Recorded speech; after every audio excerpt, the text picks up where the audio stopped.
Hi guys, today we're going to have a look at this case. This is the round 4 morning case from last year's competition called a Dicey battle. It was written by Michael Jarman. Michael was one of the 2 co-hosts along with Alan Murray on battle number 7 of this year's Road to Las Vegas, which was one of the ways to qualify for this year's competition. And that was the round in which I was actually on the live stream, so I was one of 4 participants playing live, and I just had to beat the other 3. I was doing really well, to be honest. I was in the lead for most of it, but I didn't score a single point after about 14 minutes. And with about 3 or 4 minutes to go, one of the other competitors, a woman named Barbara, beat me. And because I didn't score any more points, that was that, and I didn't qualify. But as you all know, through the open qualifier later in the season, I did indeed qualify through there with a very, very strong score. So I'm feeling good going into these next couple of rounds. I think at some stage I might have to have a look over that case again. There were a couple of things that I would do differently, and one of the big learning points there was it is so easy when you are doing it live, particularly when you've got a live stream and you can see everyone else's scores as you're going. It's so easy to get distracted, so easy to start worrying about, how am I doing against them, and then just lose your thinking about the case. And that's what happened to me. I just couldn't focus. Kept looking at my other screen to see has anyone caught me up yet, and as a result just didn't score anything else. So hopefully that won't happen this Saturday at the weekend, and we can just get through it. I mean, I'm not in the live stream for that, so hopefully fewer distractions and we can just smash through it. Let's have a look at this case then. I've set the timer for 27.5 minutes. The reason for this is when you're actually doing one of the cases in the competition, one of the things you have to do is go back and forth from a web browser and paste in your answers, and at the end upload your case file. This takes time. It's not a lot of time that it takes, but it takes time, and I'd like to make sure that I do actually have time to put the answers in. So just going to work with a slightly shorter case time, a little bit more reflective, I think, about of how things actually behave. So let's go ahead and start this. This is the answers tab. Let's set this to white and hide that. Okay, let's have a look. I've not had a look at this case before, as usual. It says it's heavily based on Dicey Dungeons, game by Terry Kavanagh, so we're going to have a look at that HIO page in a minute once we finish the case. So you're battling foes using dice and equipment.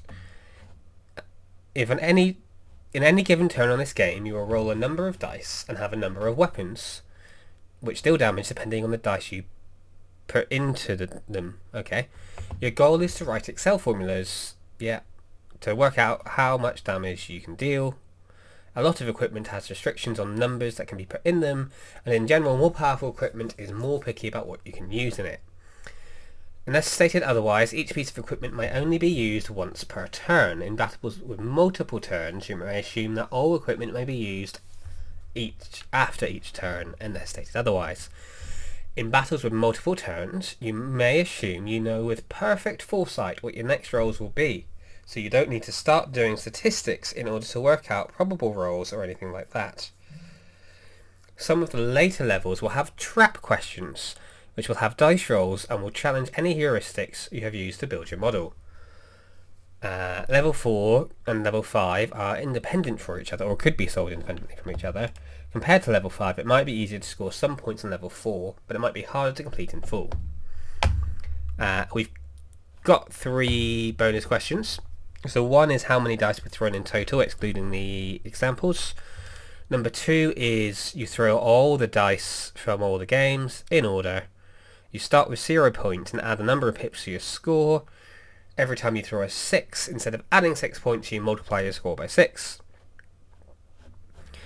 What game number will bring you above? Not 1,000 points, 1,000,000 points. What is the total value? The total number of pips of dice that remain unused on level 3. Okay, so clearly in level 3 we are choosing which dice to use. on level 1, you have basic equipment. The sword deals damage equal to the dice roll. The broadsword deals damage equal to the dice roll plus 2. Some questions will have more than 2 dice. In these cases, ignore the unused dice. Okay. Level 2, damage to twice the dice roll, but can only take numbers 1 to 4, and then the broadsword remains the same. Level 3, you've got a rifle and a sword. Sword is damage equal to the dice roll. The rifle needs gunpowder, which is worked out as pips. You can put in as many dice into the rifle every turn as you find optimal. Once the number of pips reaches 8, the rifle shoots and deals 12 points of damage. It can be reloaded in the next turn and deal damage again. If you didn't have enough dice to put into the rifle and it didn't shoot, the dice and pips still persist between turns. You can only use 1 die per thing per turn. Is that how it works? Or can you just load them all in? Not quite sure I understand the logistics of this. You may overload the rifle with no effect. 3 dice per total 14 pips. It will still deal damage to 12. Well, you only need 8 and it always deals 12. Do they roll over? So if I put in 9, does 1 stay in? I don't know. For level 4, we have a utility item. It does not do any damage, but lets you reuse other equipment. So Battle Axe deals damage equal to twice the dice roll. Only takes damage 1 to 4, so we've had that before. Broadsword we've had before. Hook Shot allows you to reuse one other piece of equipment this turn. Can only take even numbers. Reusing the piece of equipment is due to put one of the remaining dice into it. Not the same die as when you apply it for the first time during the turn. It will not always be optimal to use the Hook Shot in any given turn. Oh...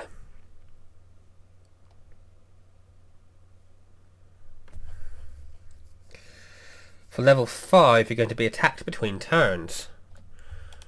And you're on low health. Okay, let's just start getting some answers in. This is far too complicated. I'm assuming not everyone... Let's hide the answers. I'm assuming not everyone got loads of points. So I just want to start with some of those bonuses. So we want all of the dice. And we are going to make sure we load these in order.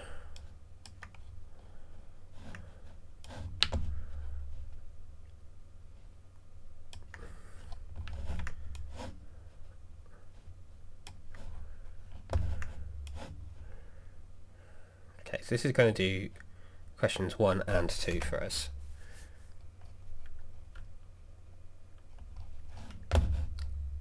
Okay. So first of all, we're going to do a 2-call of this, and on 2-call we can tell it to ignore blanks and ignore errors, and that should just give us that dice, unless it's picking up those zeros, in which case let's just tell them that those zeros are blanks.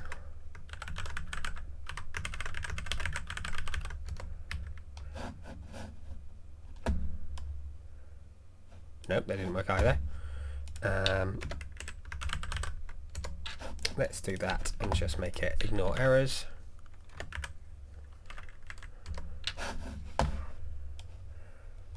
Much better looking. Okay. So, whoops, don't need accessibility on. What were these? How many dice were thrown? Well, that's simply how many dice are in here.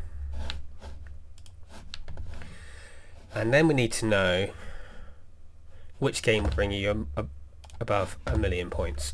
So we're just going to, we've done this before, we're just going to really quickly grab the Unicode of this and take 1 away. Oops. And take 1 away from it. We did this in one of the previous cases. I think we're going to call this get pips, and we're going to create a lambda function which takes in a die, and it spits out the Unicode number of that die. Take away 9855, and that should give us a 1 for that. Brilliant. And we can now use that to get the numbers of all the pips. What else do we need? We also need to know which game they're from. So I was careful the way I brought these in. So each row is in fact the row of which game it is, which is why we've got these NAs in the middle. So this should be 100 rows, and we can now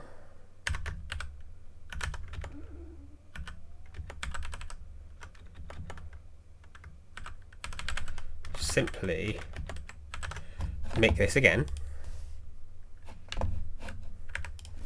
knocking this to here.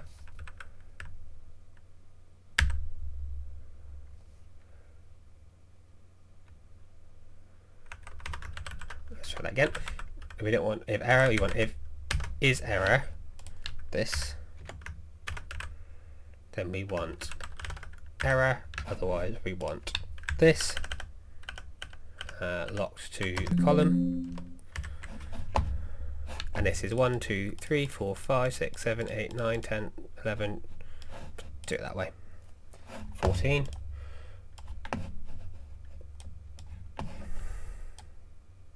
18, 14,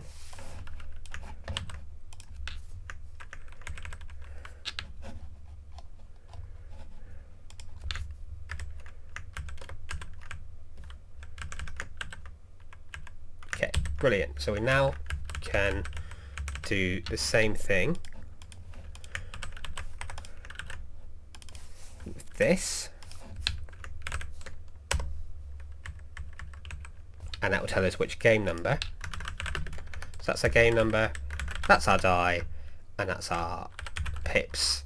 And we can actually use a fancy function here, so we can use the scan function. So scan takes an initial value, in this case it's going to be 0, and I'll talk about why in a minute, an array, which is this array here, and then a function in the form of an anonymous function like a lambda.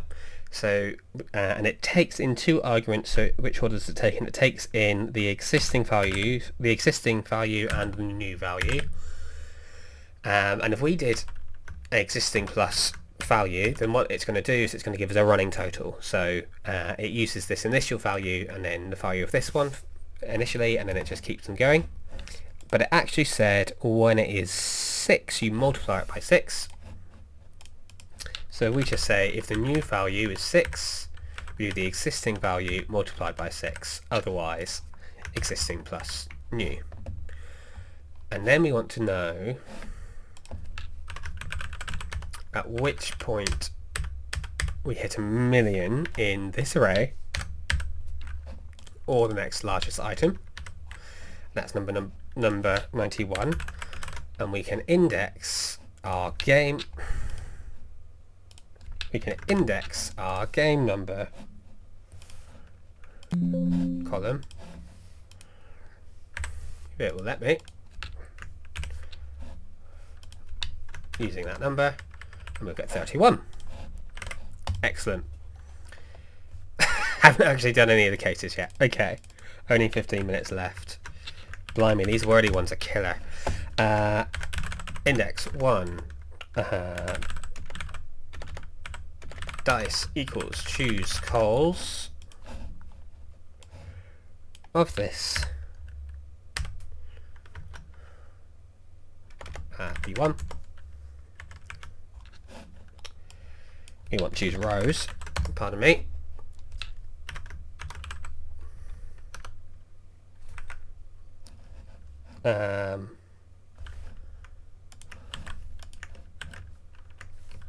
Let's just pop these up here for a minute.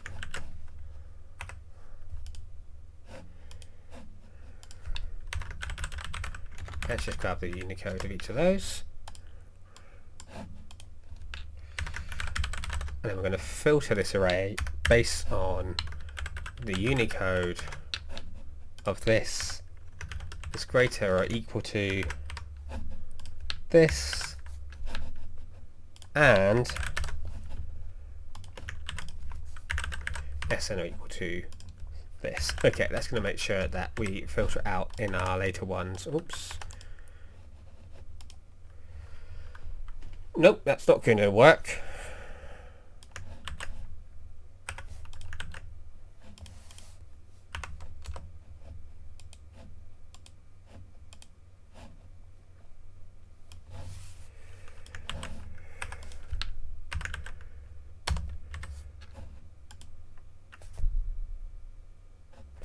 You can't do it that way, so what we need to do is we need to surround these and do a times, because a true times a true is a true.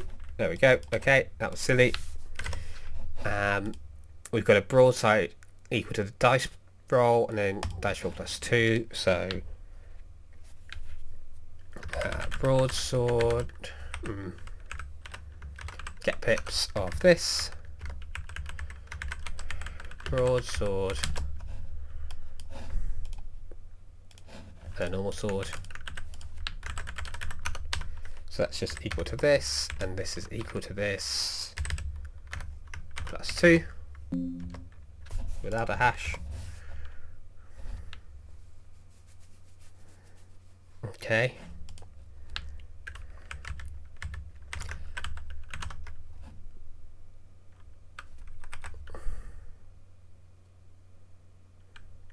For this one, we simply want our largest dice roll plus 2 plus our second largest dice roll, I think.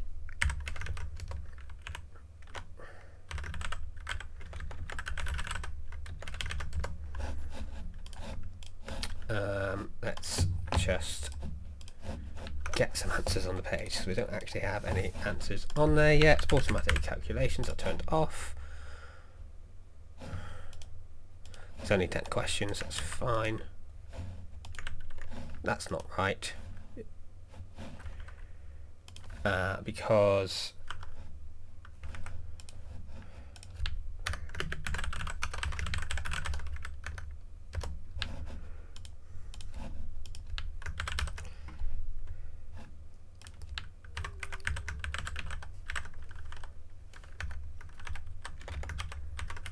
so that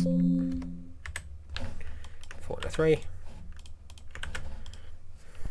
Okay, level 2. This is not going well for us.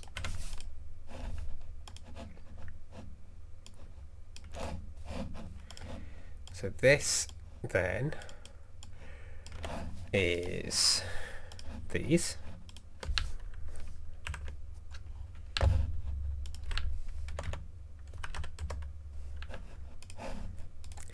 And now we've got the damage equal to twice the dice roll, or the damage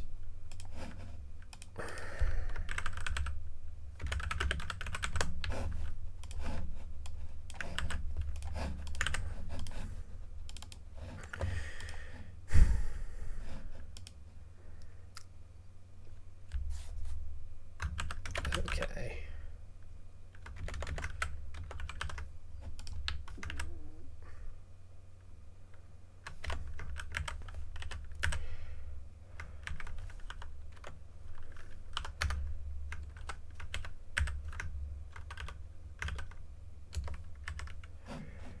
Okay. And now we want to know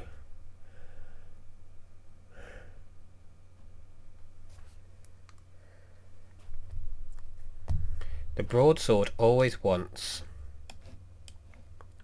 a 5 or a 6 if it's got it. If it doesn't have it, then so the battle axe is always going to take its highest one.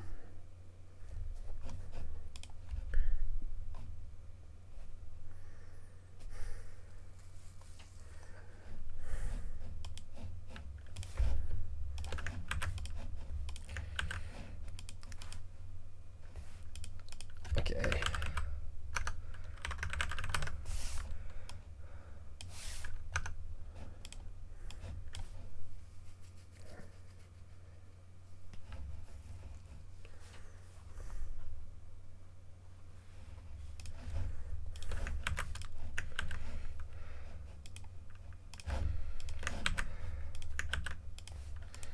Okay,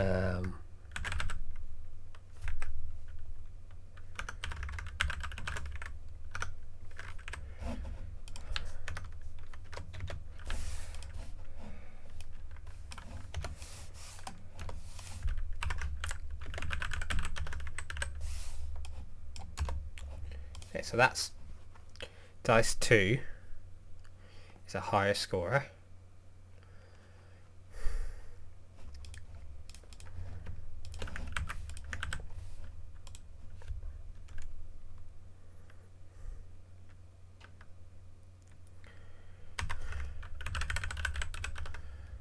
So we can look this up in this offset by 2.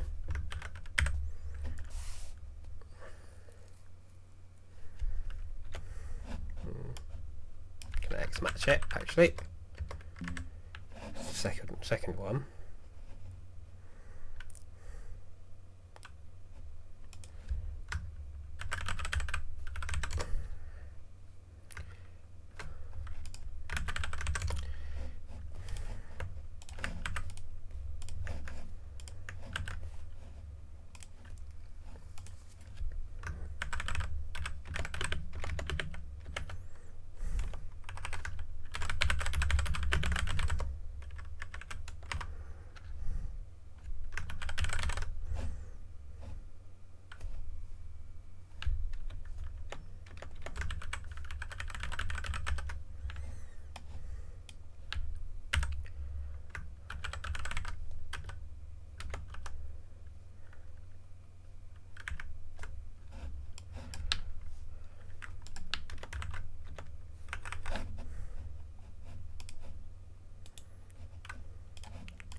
Throw pips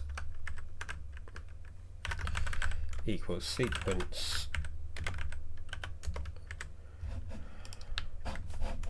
of this. Oh my goodness, this is not going well. So the roaming dice is going to be the choose calls of this based on filtering this by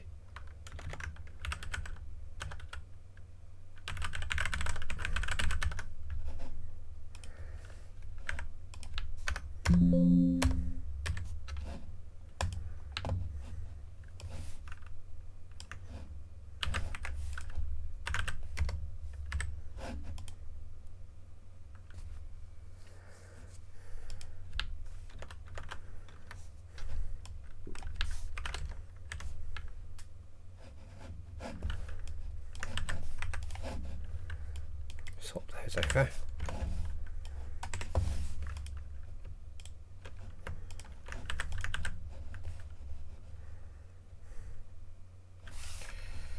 Don't even need to do that. Okay, right. So,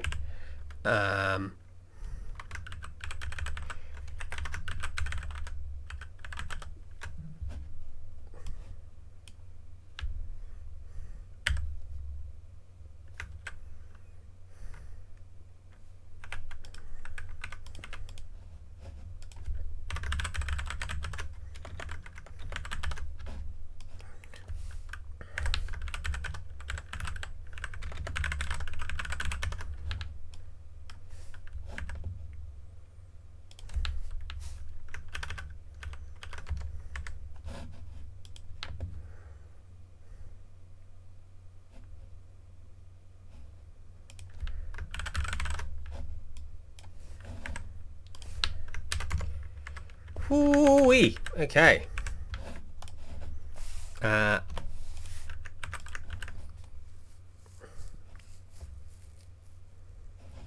So we've still got the battle axe, and then that's going to be this.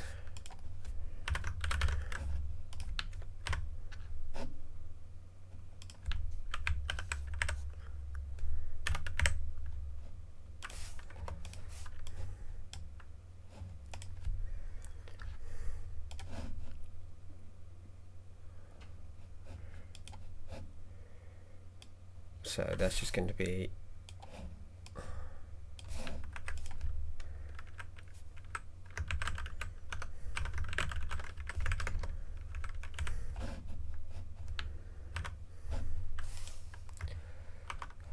Oh my goodness.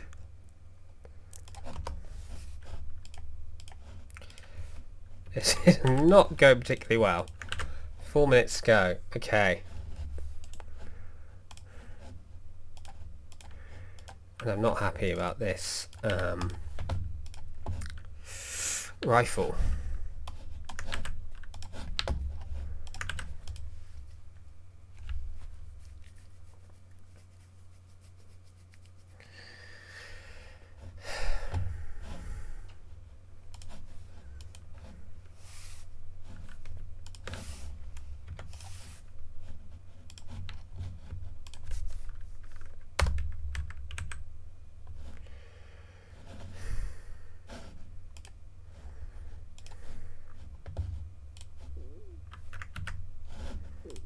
Okay, I'm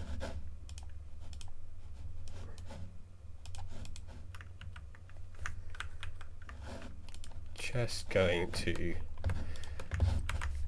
get rid of these things for a minute. Okay. Turn 1. Turn 2. Turn 3.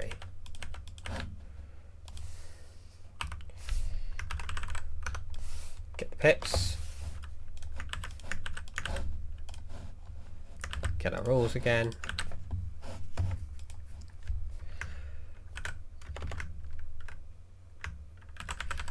Sword damage, and that's just equal to the pips.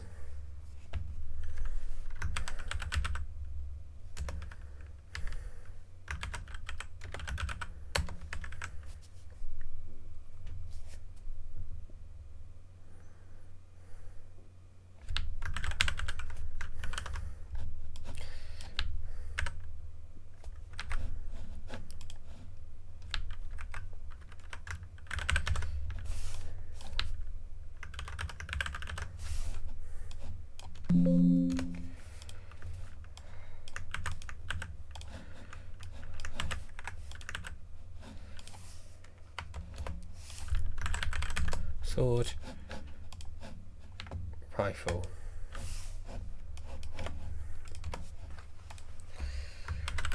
rifle greater than 8,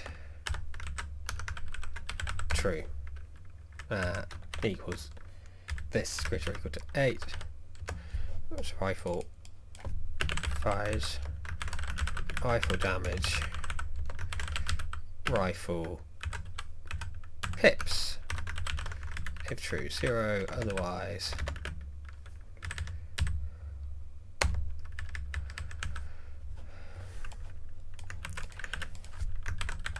rifle pips already equals 0.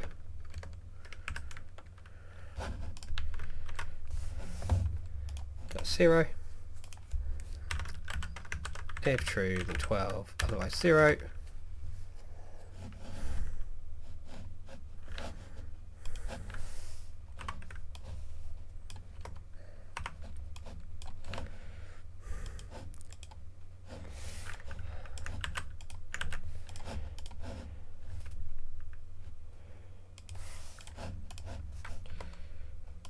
Rifle pips already equals that.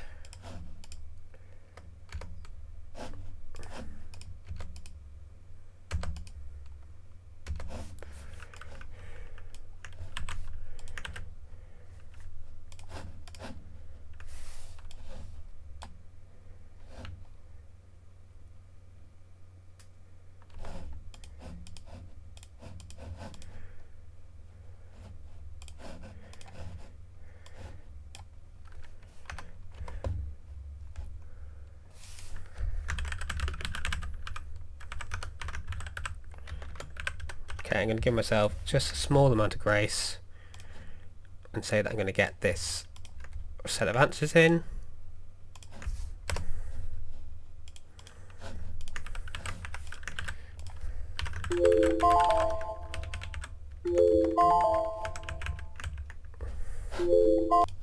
There's that timer.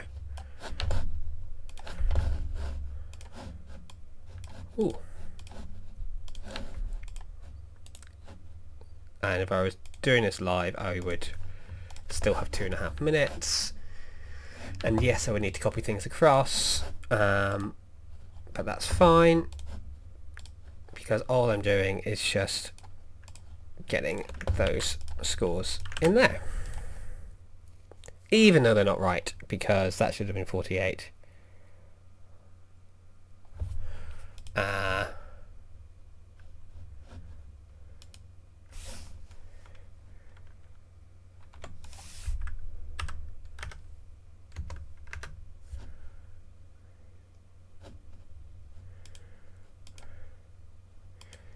6 plus 4 plus 6 is 16.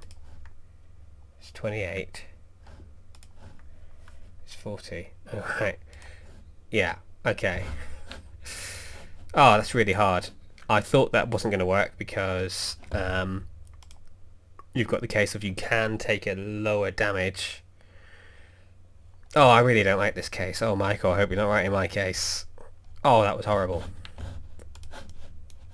How do we do? Got the bonuses right, so at least we got 130 points, and we got level 1 and 2 right. Okay. 390. This was round 4 morning session. Oh, 390 looks alright. Andrew and I only got 346. Who else did the morning session? Oh, I was feeling really bad about that, but I'm there just smashing that score. Oh my goodness. 407 as the high score. Oh, what a difficult case. I'm not entirely sure I understand some of the logic here. I don't know. I know you can roll them over, but if you overload it, do you roll it over? I'm not sure. I knew this wasn't going to work because, for example, in this one, it's telling you to take a 4, whereas actually you're probably better to take a 2 and then get the 8 points of damage, 12 points of damage from the rifle, and hopefully reload the rifle. But that's too many variables. I cannot work out in my head how to model that quickly and efficiently. So many iterations you'd have to go through. You'd need almost a data table per data table, and I don't think you can do that.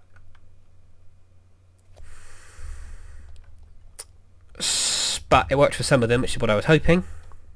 So we've got some of them right. Oh, really hard case. Not my favourite case. I really hope Michael wasn't writing any of my cases, because that is dastardly. I much prefer the way Andrew, the founder's brain works, seems to be a lot more similar to mine. You can really sort of start to tell by who's writing it who thinks like I do and who doesn't. Let's just really quick run through some of the cool stuff we did here. So we used a fee stack, so a vertical stack to stack everything on top of each other. We had one row per game so that we could have our games next to it, and we told it if the data was blank to make it an error. We then just took that to a column, telling it to ignore errors. That's what this one is.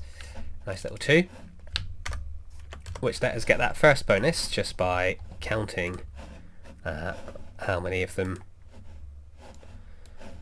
wherever it was, there we go, how many there were.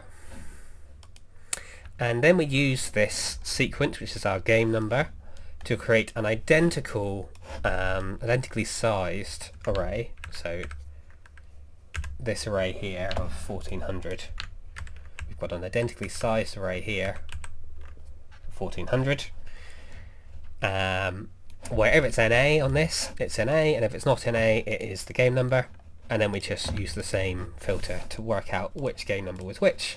And then this is the really cool bit. So we used our getPips function to get an array of all the pip numbers.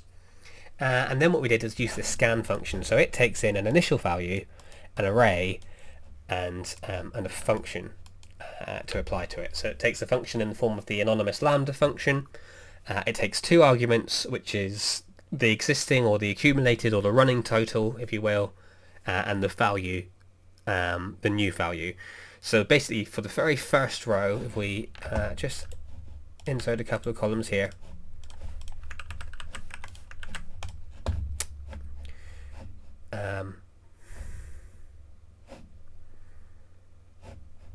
let's just make this get pips so you can see the numbers from the pips. If we were to do a running total, so we've got an initial value we need to give to the scan. Because we're adding things, I made that 0. If you're multiplying, you make it 1. If you are making it rely on something else, you can feed that in as well. So we'll have a 0 there.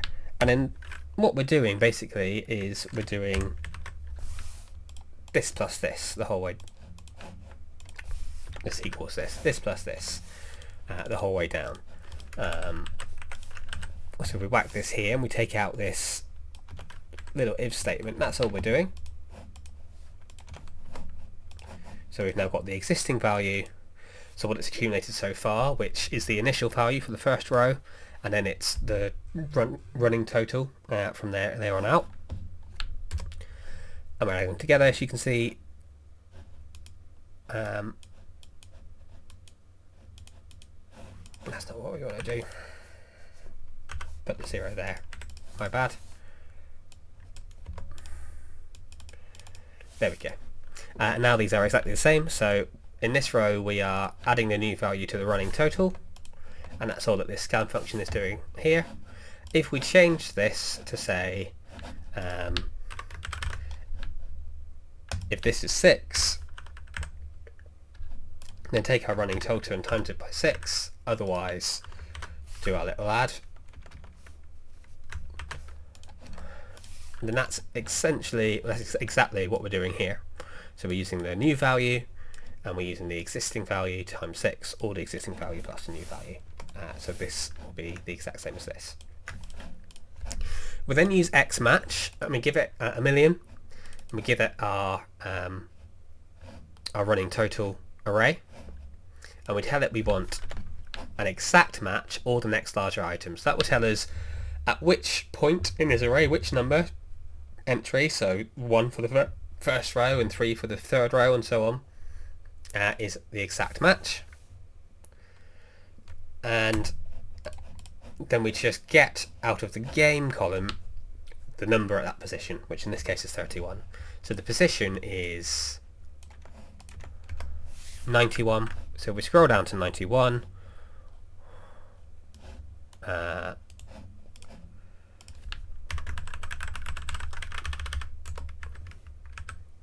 Just do it like that for now. Scroll down to 91. We'll see that indeed that is the first time that we get over 1,000,000, and that is from game 31. Not much to say about these. Found that really difficult to think through, but it looks like everyone found it really difficult, even some really talented players. So not feeling too bad about it. It looks like, if we go back to this, it looks as though the next round, the quarterfinals, is a little bit on that easier side. There's some very high perfect scores there. Brittany Deaton there, she was the only person to get 100% in this year's Open qualifier. Michael Jarman, the guy that wrote this case here. What other names do we recognise here? Matthew Fry, always smashing it. Joseph Palisok, one of the first cases that we did here. Andrew Nye, the World 1 seed and indeed winner for last year. So yes, that'll be an interesting one to look at. Hopefully we'll get a bit further through that one, feel a bit more accomplished. Because if we get something like this, where was it? If we get something like this on Saturday as the first one, I'm not going to be in a good mood for the second one, even though because I won't know whether or not I've won. But there we go. Excellent. Well, thanks for joining me, and let's yeah, I'll see you in the next one. Bye for now.